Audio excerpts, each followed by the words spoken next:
1950년 6월 25일 새벽 4시 북한군의 전면적인 기습 남침이 시작되었습니다. 당시 남한은 전혀 전쟁 준비가 안 되어 있던 상태였습니다. 북한군은 10개 사단에 약 19만 명이 소련제 전차와 자주포, 항공 지원까지 갖추고 쳐들어왔는데 대한민국 국군 정규병은 8개 사단에 약 10만 명에 불과했고 전차나 중화기 공군력도 거의 없었습니다. 의정부 축선을 타고 남하한 북한군은 전쟁 3일 만인 6월 28일 서울을 점령합니다. 그리고 7월 19일 대전을 점령한 북한군은 이어서 대구 외곽까지 진격했고 8월 중순이 되었을 때는 한반도의 약 90%가 북한군의 수중에 놓이게 되었습니다. 남한 정부는 부산에 임시 수도를 세우고 유엔군과 함께 최후 방어선인 낙동강 방어선에서 사력을 다해 북한군을 막아냈는데요. 그러나 그대로 버티기만 해서는 승산이 없어 보였습니다. 이때 유엔군 최고사령관 더글라스 맥아더 장군이 전세를 뒤집기 위해 인천 상륙 작전을 계획합니다. 인천은 조수간만의 차가 크고 또 수로가 좁아서 상륙에 매우 위험한 지역이었지만 성공하기만 한다면 그만큼 기습 효과를 극대화할 수 있었습니다. 9월 15일 유엔군과 국군 약 7만여 명이 동원된 인천 상륙 작전이 시작되었습니다. 목표는 서울을 수복하고 북한의 보급선을 차단함과 동시에 낙동강 전선과의 협공을 통해 북한군의 전선을 붕괴하는 것이었습니다. 그래서 이 전쟁의 전환점을 맞고 주도권을 찾아오는 것이었습니다. 허를 찌른 인천 상륙 작전은 성공했습니다. 서울은 수복되었고 북한군의 전선은 무너지게 되었습니다. 기세가 오른 유엔군과 국군은 압록강까지 북진했으나 그러나 중국군의 대규모 개입에 밀려서 38선까지 다시 후퇴하게 되고 맙니다. 이후 전쟁은 38선에서 고지전 중심으로 소모전 양상을 띠며 교착 상태를 반복하다가 1953년 7월 27일 정전협정을 맺게 됩니다. 준비 없이 6.25 전쟁을 맞은 이 남한은 하마터면 북한군에 밀려서 제대로 힘 한번 써보지 못하고 그대로 패배할 뻔했으나 인천 상륙 작전의 성공으로 전세를 뒤집을 수 있었습니다. 그런 점에서 인천 상륙 작전이 6.25 전쟁의 가장 극적인 순간이자 전쟁의 전환점이 되었다는 것에는 누구도 이견이 없을 겁니다. 그런데요, 인천 상륙 작전의 그 성공 이면에 우리에게 잘 알려지지 않은 장사 상륙 작전이라는 또 다른 작전이 있었다는 것을 여러분 아십니까?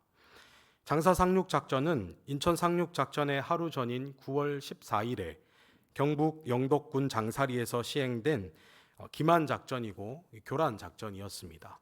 맥아더 장군은 동해안의 장사와 그리고 서해안의 이 인천에 동시에 상륙 작전이 벌어지는 것처럼 꾸며서 북한군의 병력을 분산시키고 이 인천 상륙 작전의 성공 가능성을 극대화하고자 했던 겁니다.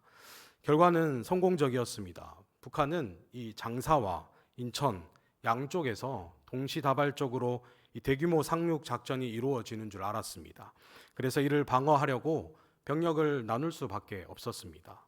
장사 상륙 작전 덕분에 인천 상륙 작전이 보다 유리한 상황에서 전개될 수 있었던 겁니다.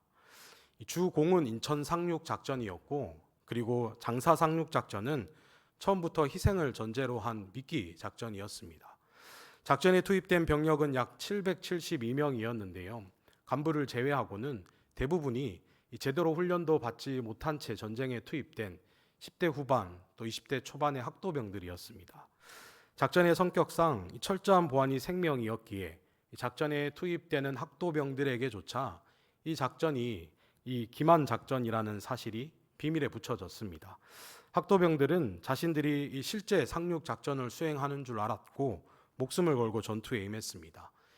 그 덕분에 장사 상륙 작전이 인천 상륙 작전과 양동 작전인 것처럼 잘 연출될 수 있었고 북한군을 성공적으로 교란할 수 있었지만 동시에 많은 학도병들이 전사하고 또 실종되는 그런 비극도 뒤따르게 되었습니다. 장사 상륙 작전 그 자체의 성과는 비록 대단한 것은 아니었다고 하더라도 장사 상륙 작전이 인천 상륙 작전의 그 성공에 결정적으로 기여하였다는 점에서 전략적으로는 아주 큰 공을 세운 훌륭한 작전이었습니다.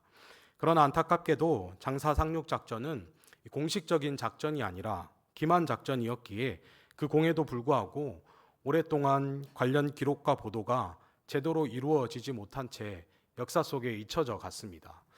그러다 1990년대 이후에 와서야 전쟁의 생존자들과 또 유족들의 증언, 역사학자들의 연구와 언론의 재조명, 그리고 대중문화의 관심 등을 통해서 장사 상륙 작전이 세상에 제대로 알려지기 시작했습니다.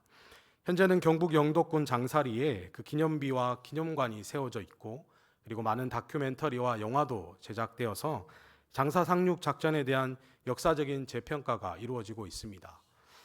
한 사람의 힘으로 이루어진 역사는 없다, 그렇게들 얘기하지 않습니까? 우리가 기억하는 모든 위대한 순간들의 그 이면에는 언제나 영웅적인 한 사람만의 이야기가 있는 것이 아니라 드러나지 않은 수많은 사람들, 수많은 이야기들의 그 희생적인 그런 상황들이 존재하는 겁니다. 그렇게 모든 것이 합력하여 선이 이루어지게 되는 것이고 하나님의 역사가 쓰여지게 되는 겁니다. 오늘 본문 말씀은 2차 포로 기한의 지도자인 에스라가 예루살렘에 돌아와서 유다 백성들을 신앙 개혁하는 이야기입니다. 에스라가 대단하고 훌륭한 지도자였음은 틀림없지만, 그러나 그의 개혁은 결코 혼자 힘으로 이루어진 것이 아니었습니다.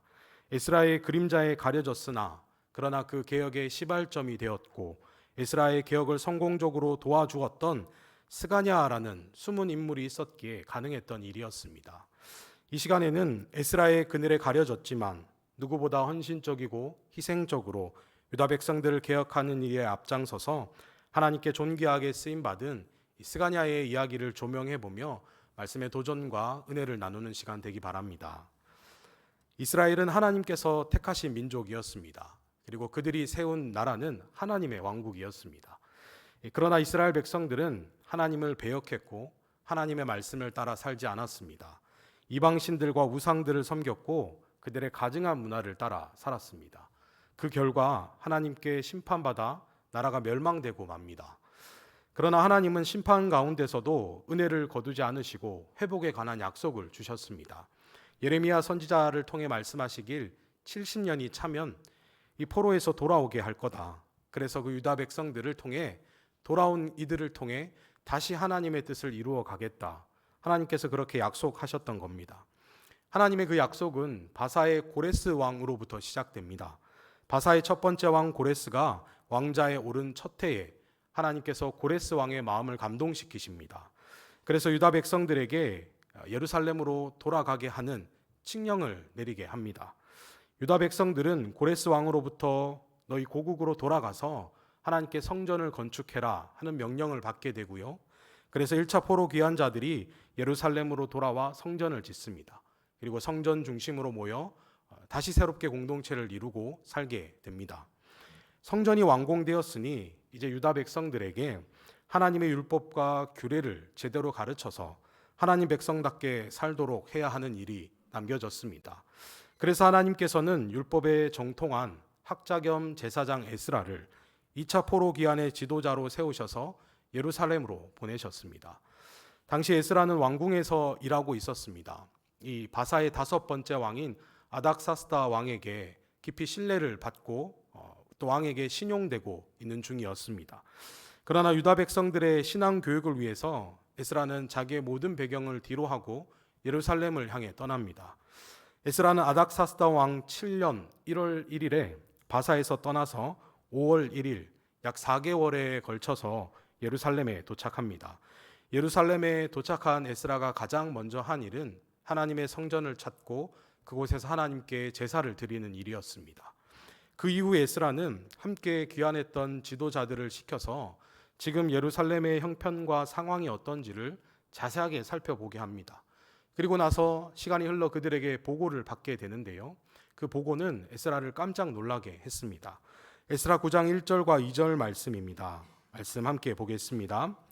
이 일 후에 방백들이 내게 나와 이르되 이스라엘 백성과 제사장들과 레위 사람들이 이 땅 백성들에게서 떠나지 아니하고 가나안 사람들과 헷 사람들과 브리스 사람들과 여부스 사람들과 암몬 사람들과 모압 사람들과 애굽 사람들과 아모리 사람들의 가증한 일을 행하여 그들의 딸을 맞이하여 아내와 며느리로 삼아 거룩한 자손이 그 지방 사람들과 서로 섞이게 하는데 방백들과 고관들이 이 죄에 더욱 으뜸이 되었다 하는지라.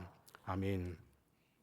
유다 백성들이 가나안 족속들과 또 모압, 암몬, 애굽, 아모리 이런 이방인들과 이 통혼을 하고는 그들의 가증한 문화를 따르며 하나님 백성으로서의 거룩성과 정체성을 잃어버린 채 그렇게 살고 있다는 보고를 받은 겁니다. 이 소식을 들은 에스라는 기가 막힐 정도로 놀라서 자리에 주저앉게 됩니다. 에스라 9장 3절과 4절 말씀입니다. 함께 보겠습니다. 내가 이 일을 듣고 속옷과 겉옷을 찢고 머리털과 수염을 뜯으며 기가 막혀 앉으니 이에 이스라엘의 하나님의 말씀으로 말미암아 떠는 자가 사로잡혔던 이 사람들의 죄 때문에 다 내게로 모여오더라. 내가 저녁 제사 드릴 때까지 기가 막혀 앉았더니. 아멘. 에스라가 옷을 찢고 또 머리털과 수염을 뜯으며 기가 막혀 주저앉았다. 저녁 때까지 기가 막혀 주저앉아 있었다. 그렇게 얘기하잖아요. 이 기가 막혀 주저앉았다고 2번이나 기록하는 것은 그만큼 에스라가 크게 충격을 받았다는 겁니다. 그도 그럴 것이 이스라엘이 멸망한 이유가 무엇 때문이었습니까? 이스라엘 백성들이 하나님을 배역하고 이방신들과 우상을 따르고 섬겼기 때문이었습니다. 하나님의 율법과 규례를 지키지 않고 하나님 백성으로서의 사명과 정체성을 저버렸기 때문이었습니다. 그래서 하나님께서 이스라엘 백성들을 심판하셨던 거 아닙니까? 그러나 하나님의 심판은 이스라엘 백성들을 아주 버리시거나 완전히 멸망시키려는 것이 아니었습니다.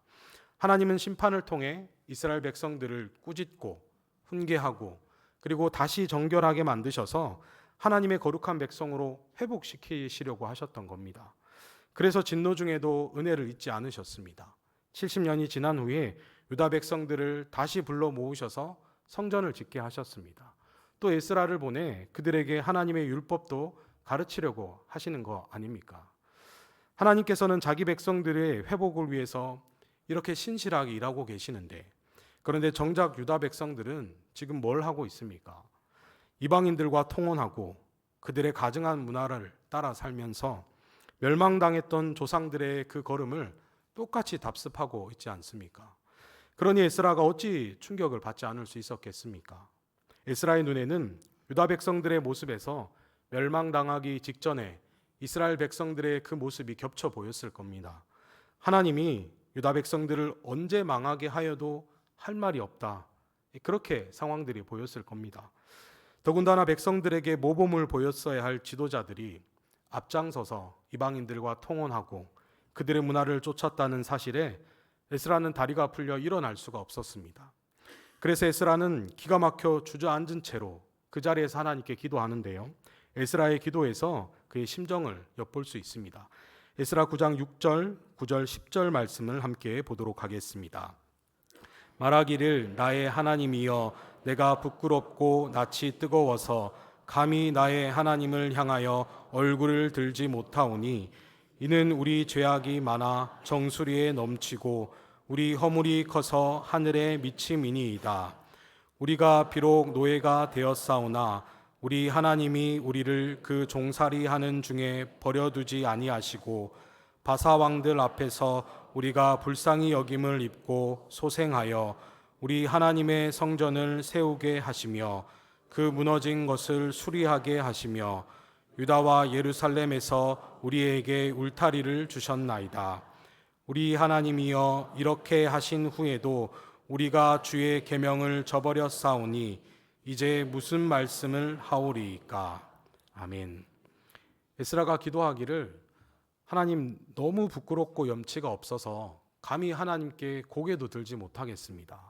하나님께서는 바벨론에 종살이 하던 저희를 버려두지 않으시고 이 바사 왕들의 은혜를 입게 하여서 성전을 다시 짓고 성전 중심의 공동체를 이루어 살도록 인도해 주셨습니다. 하나님은 우리에게 이토록 은혜를 베풀어 주시는데, 그런데 우리는 또 주의 계명을 저버리고 말았습니다. 주님 앞에서 죄송해서 고개도 못 들겠고 할 말이 없습니다. 에스라가 그렇게 기도하고 있는 겁니다. 계속된 에스라의 기도를 보겠습니다. 에스라 9장 14절 15절 말씀 함께 보겠습니다. 우리가 어찌 다시 주의 계명을 거역하고 이 가증한 백성들과 통혼하오리이까. 그리하면 주께서 어찌 우리를 멸하시고 남아 피할 자가 없도록 진노하시지 아니하시리이까. 이스라엘의 하나님 여호와여, 주는 의로우시니 우리가 남아 피한 것이 오늘날과 같사옵거늘 도리어 주께 범죄하였사오니 이로 말미암아 주 앞에 한 사람도 감히 서지 못하겠나이다 하니라. 아멘. 에스라가 이렇게 기도하는 겁니다. 하나님, 우리가 다시는 주의 계명을 어기지 않았어야 합니다. 가증하고 역겨운 문화를 따라 사는 이방 백성들과 통혼하지도 않았어야 합니다. 이제 주님께서 분노하셔서 우리를 완전히 멸하신다고 해도 우리가 할 말이 없지만, 그러나 주님께서는 너그러우셔서 우리를 또 이렇게 긍휼히 여겨주십니다. 그러나 우리는 지은 죄가 너무 큽니다. 그래서 감히 누구도 하나님 앞에 서지 못하겠습니다. 그렇게 회개하는 기도를 넘어서 이 탄식하고 절망하는 에스라의 심정이 여러분 느껴지십니까? 유다 백성들의 처참한 신앙 현실을 확인한 에스라의 마음이 얼마나 무거웠겠습니까? 에스라가 아무리 유다 백성들에게 하나님의 율법과 규례를 가르치려고 바사의 모든 것들을 뒤로하고 예루살렘에 왔다고 하더라도 이건 제로값에서 시작하는 것이 아니라 이 침몰하는 배에 올라타서 그 키를 잡고 있는 그런 상황과 마찬가지인 그런 지금 상황 아닙니까? 에스라의 눈앞이 캄캄했을 겁니다.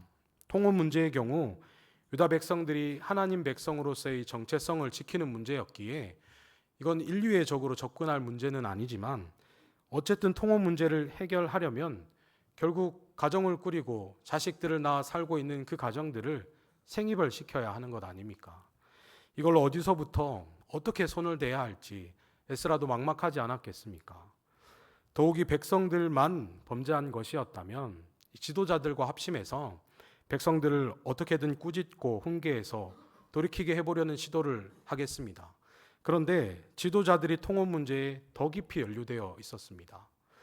에스라가 아닥사스다 왕의 명으로 2차 귀환자들의 지도자가 되어 예루살렘에 왔지만 이건 행정적인 일입니다. 유다의 지도자들은 에스라를 처음 보는 겁니다. 에스라가 어떤 사람인지 잘 모릅니다. 그에 대한 신뢰와 존경도 없습니다. 혹시라도 에스라가 바사에서 왔는데 우리 위에 군림하려고 하는 것은 아닌가? 우리를 부리려고 하는 것은 아닌가? 한편으로는 경계하며 눈치를 살피고 다른 한편으로는 텃세를 부리려는 그런 마음도 왜 없었겠습니까? 그런데 에스라가 예루살렘에 오자마자 지도자들을 소집하고는 이 통혼 문제 그리고 신앙 문제를 곧바로 책망한다. 아무리 에스라가 옳은 말을 하더라도 그 말이 유다 지도자들에게 얼마나 와닿겠습니까? 자칫하면 에스라와 유다 지도자들 사이에 이 불신의 벽만 생기게 되고 또 2차로 귀환한 자들과 기존의 유다 백성들 사이에 갈등의 골만 깊어질 수도 있는 그런 상황 아니겠습니까? 복잡한 문제였고 그래서 에스라도 생각이 많았을 겁니다. 그래서 에스라가 답답하고 무거운 마음에 그 자리에 주저앉아 온종일 탄식만 하고 있었던 겁니다. 이때 엘람 자손 여히엘의 아들 스가냐가 에스라를 찾아와서 에스라에게 도전과 용기를 줍니다. 오늘 본문 2절과 3절, 4절 말씀입니다. 함께 보겠습니다. 엘람 자손 중 여히엘의 아들 스가냐가 에스라에게 이르되 우리가 우리 하나님께 범죄하여 이 땅 이방 여자를 맞이하여 아내로 삼았으나 이스라엘에게 아직도 소망이 있나니 곧 내 주의 교훈을 따르며 우리 하나님의 명령을 떨며 준행하는 자의 가르침을 따라 이 모든 아내와 그들의 소생을 다 내보내기로 우리 하나님과 언약을 세우고 율법대로 행할 것이라. 이는 당신이 주장할 일이니 일어나소서 우리가 도우리니 힘써 행하소서 하니라. 아멘. 스가냐가 주저앉아 있는 에스라에게 다가와서 이렇게 얘기한 겁니다. 에스라여, 비록 우리가 이방인들과 통혼하고 그들의 가증한 문화를 따라 살며 우리 조상들이 걸은 멸망의 길을 답습하고 있지만 그러나 아직 끝난 건 아니지 않습니까? 에스라 당신에게서 우리가 지도를 받고 또 그리고 통혼하지 않고 하나님 백성의 정체성을 지키고 있는 이들의 본을 따라서 우리가 이방 여자들과 그들에게서 난 자식들 다 내보내기로 하나님께 서약하겠습니다. 그러니 주저앉아 있지 말고 일어나십시오. 우리에게서 소망을 포기하지 마십시오. 이건 당신만이 할 수 있는 일입니다. 우리가 돕겠습니다. 그러니 일어나 용기를 내십시오. 스가냐가 그렇게 얘기한 겁니다. 스가냐가 어떤 사람인지 그의 배경에 대해서는 성경이 기록하고 있지 않습니다. 엘람이라는 그의 가문도 별로 유력한 가문이 아닌 것 같습니다. 1차 포로 기한 때 돌아온 여러 가문들 중 하나였다는 것 말고는 성경에 별다른 기록을 찾아볼 수가 없습니다. 다만 스가냐가 에스라 앞에서 앞장서서 통혼 문제를 정리하겠다 그렇게 결심하는 것을 볼 때 적어도 백성들의 지도자 중 한 사람은 아니었을까 추측만 할 뿐입니다. 어쨌든 스가냐는 결자 해지한다는 심정으로 에스라에게 자신이 앞장서서 유다 백성들의 통혼 문제를 정리하겠다 결심을 보여주었고, 스가냐의 결심은 에스라에게 큰 위안과 힘이 되었습니다. 그리고 스가냐의 결심과 격려 덕분에 에스라에게 용기가 생겼습니다.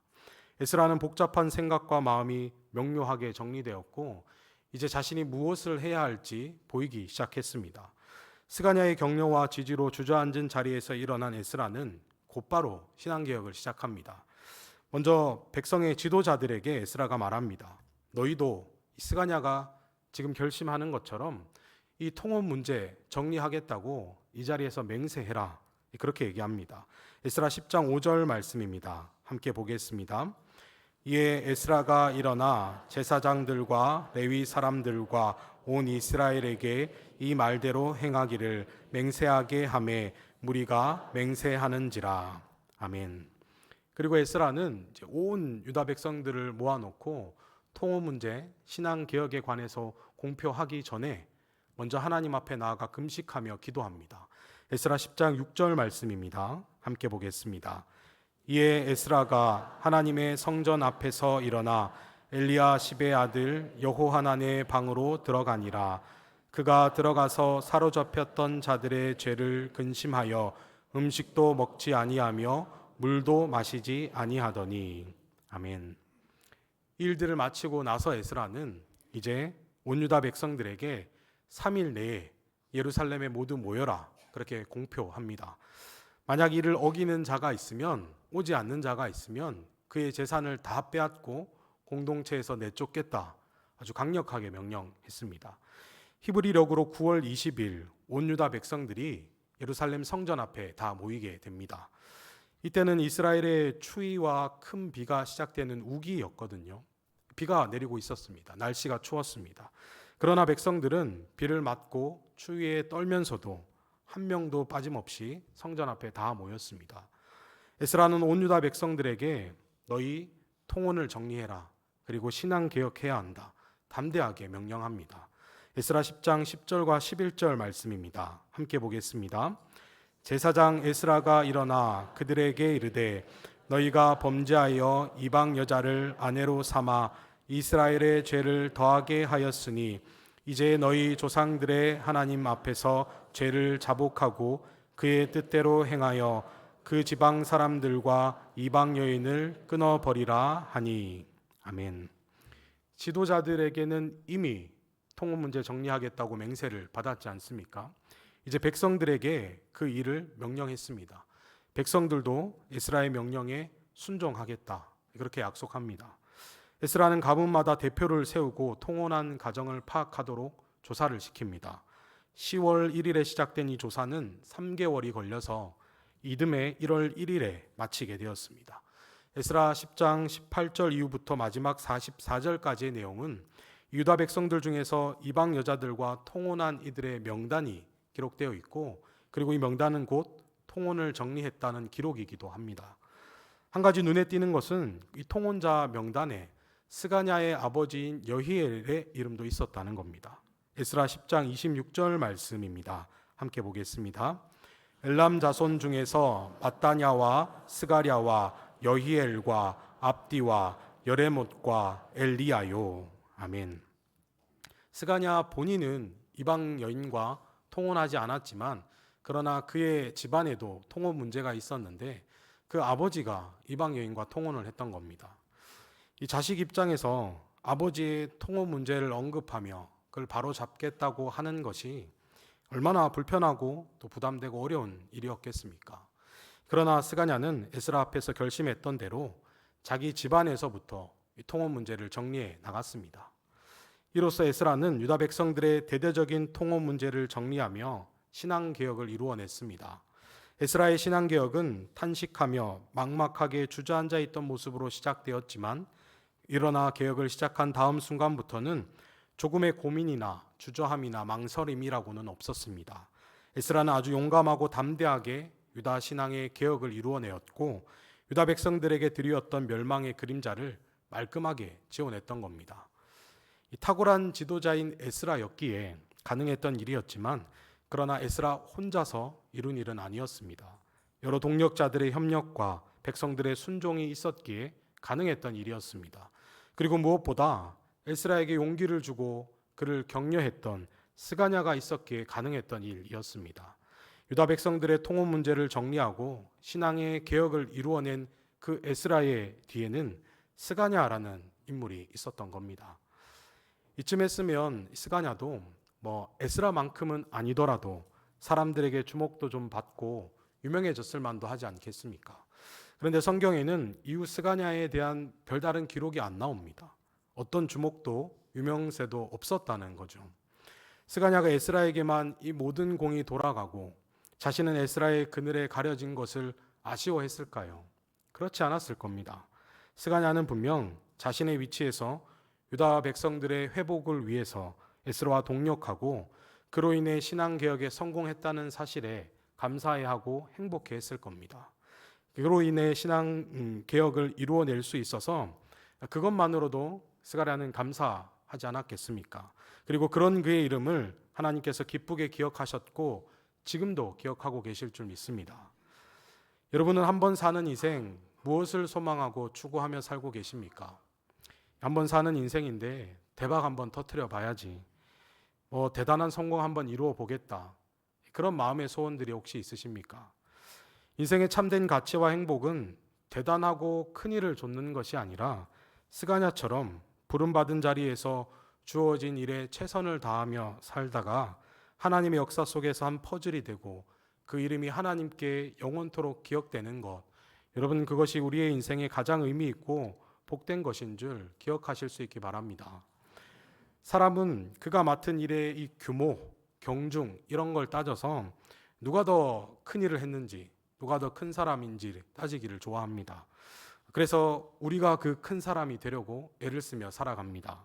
그러나 하나님께는 큰 일, 작은 일이 따로 없다는 것 아십니까? 하나님은 하나님이 부르신 자리에서 주어진 일에 최선을 다하는 사람을 크게 보시고 그 사람을 기뻐하시고 기억하십니다. 마태복음 25장 말씀에 보면 달란트 비유가 나오는데요. 주인에게 5달란트를 받은 종이 열심히 일해서 또 5달란트를 남깁니다. 또 2달란트 받은 종도 열심히 일해서 2달란트를 남깁니다. 누가 더 큰 일을 한 겁니까? 우리 계산으로 하면 5달란트를 남긴 종이 훨씬 더 큰 일을 한 것 아닙니까? 이 5달란트 남긴 종이 더 큰 일을 했으니 그러니 더 칭찬받고 영광받아야 한다. 우린 그렇게 생각합니다. 그러나 주인의 생각은 어떠했습니까? 주인도 그렇게 생각했습니까? 주인은 5달란트 남긴 종에게 25장 21절로 말씀하고 2달란트 남긴 종에게 23절로 말씀합니다. 우리 마태복음 25장 21절 23절 말씀 같이 보도록 하겠습니다. 그 주인이 이르되 잘하였도다 착하고 충성된 종아, 내가 적은 일에 충성하였음에 내가 많은 것을 내게 맡기리니 내 주인의 즐거움에 참여할지어다 하고, 그 주인이 이르되 잘하였도다 착하고 충성된 종아, 내가 적은 일에 충성하였음에 내가 많은 것을 내게 맡기리니 내 주인의 즐거움에 참여할지어다 하고. 아멘. 주인은 토시 하나 틀리지 않고 똑같이 그 수고를 칭찬하지 않습니까? 여러분, 이것이 주인의 생각이고 이것이 하나님의 계산법인 겁니다. 여러분, 하나님께서는 큰일, 작은 일을 따지시지 않으시고 자기 일에 최선을 다한 사람과 아닌 사람만 기억한다는 건 꼭 기억하실 수 있기 바랍니다. 장사 상륙 작전이 있었기에 인천 상륙 작전이 성공할 수 있었고 6.25 전쟁의 전세가 전환될 수 있었습니다. 그리고 스가냐가 있었기에 기가 막혀 주저앉아 있던 에스라가 일어나 용기 있게 신앙개혁을 이루어낼 수 있었습니다. 역사는 어느 한 사건, 한 사람이 써내려가는 것이 아닙니다. 부름받은 자리에서 주어진 일에 최선을 다하는 크고 작은 인생들이 모여서 합력하여 하나님의 역사를 이루어가는 겁니다. 거기에는 탁월하게 일을 잘하는 사람도 있어야 하고 그렇지 않은 일을 하는 사람도 반드시 더해져야 그래야 하나님의 역사가 완성되게 되는 겁니다. 크고 대단한 일이라는 허상을 쫓다가 이것도 저것도 다 놓쳐버리는 그런 인생이 아니라 부름받은 자리에서 주어진 일에 최선을 다하며 살아 그 일을 통해 하나님의 역사 속에서 쓰임받으며 사시고 그 이름이 하나님께 존귀하게 기억되는 복된 인생들 되시는 저와 여러분들 되시길 주님의 이름으로 축복합니다. 함께 기도하시겠습니다.